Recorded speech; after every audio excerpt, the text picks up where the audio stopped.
Vous regardez cette vidéo parce que c'est le moment de vous réveiller. Réveiller votre véritable moi.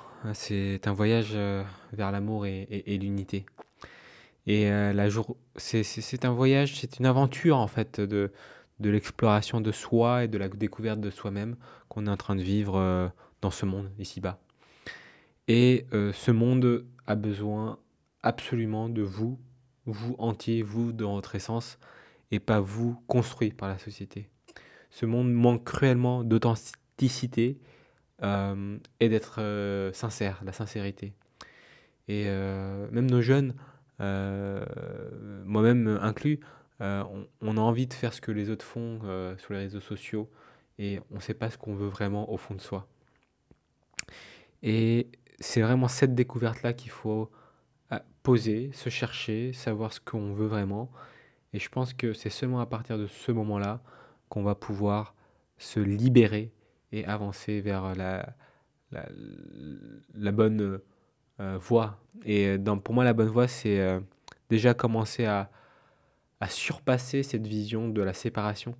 Comment on peut surmonter cette illusion entre soi et le monde extérieur, entre la feuille, l'arbre, les gouttelettes d'eau, l'autre être humain, son prochain. En fait, on est tous un et on se découvre à travers les uns les autres. Et j'ai vraiment l'impression que c'est une grande pièce de théâtre, consciente ou inconsciente, mais tout le monde est là pour une raison. Et en fait, on est en train juste de se découvrir les uns les autres. La meilleure façon de se découvrir soi, en tout cas, ce serait d'être vulnérable et d'essayer de pratiquer l'amour parce que c'est un exercice, c'est une pratique, c'est pas inné, du moins ici.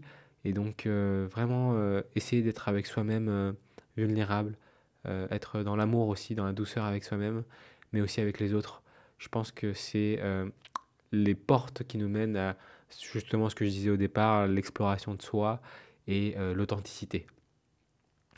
Euh, Moi, je parle vraiment de l'unité comme l'univers, c'est un. Euh, c'est l'existence et la non-existence.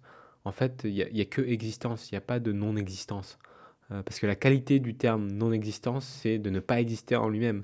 Donc, il n'y a que de l'existence, il n'y a que un en vrai. Quand on prend conscience de ça, la vie change, la vie shift pas mal. Et ça devient un vrai cadeau, un vrai cadeau. Euh, le pouvoir du non-jugement et de l'acceptation. Euh, Moi, je pense qu'il est important aussi de discuter du non-jugement et d'accepter les autres versions de nous et bien sûr la version qu'on vit et qu'on incarne actuellement dans ce corps.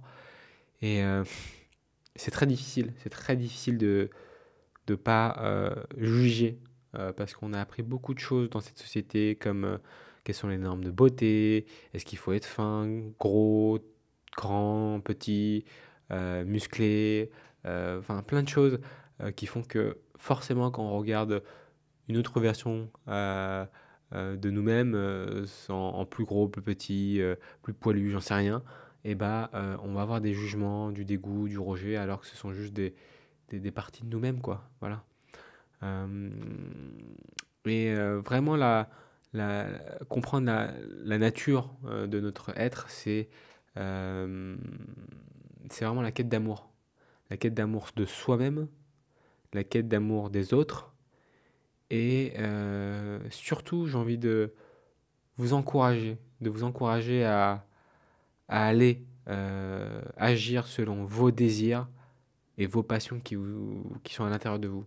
Agissez en fonction de vos désirs et de vos passions parce que c'est là que se réside votre unicité aussi, l'appel du cœur. Je pense qu'il y a vraiment l'idée, au moins dans la société, de poser des choses pour briser hein, les barrières, pour, euh, ou pour s'ouvrir à la vulnérabilité. Moi, toute ma vie, j'ai confondu amour et succès. Euh, et ça m'a mené au fameux burn-out, au fameux accident et à l'expérience de mort imminente.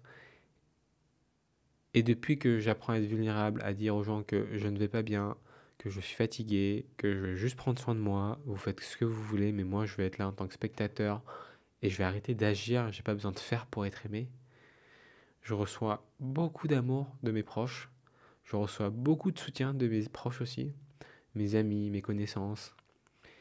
Et surtout, il y a cette chose que j'ai envie de dire que c'est dans cet endroit de vulnérabilité, de faiblesse, que j'ai l'impression d'être le plus connecté avec moi-même, mes besoins, et le plus connecté aux autres aussi. Et ça, c'est nouveau pour moi, d'être connecté aux autres avec le cœur et pas avec le cerveau. Et, euh, et au contraire, mettre le cerveau au service du cœur maintenant.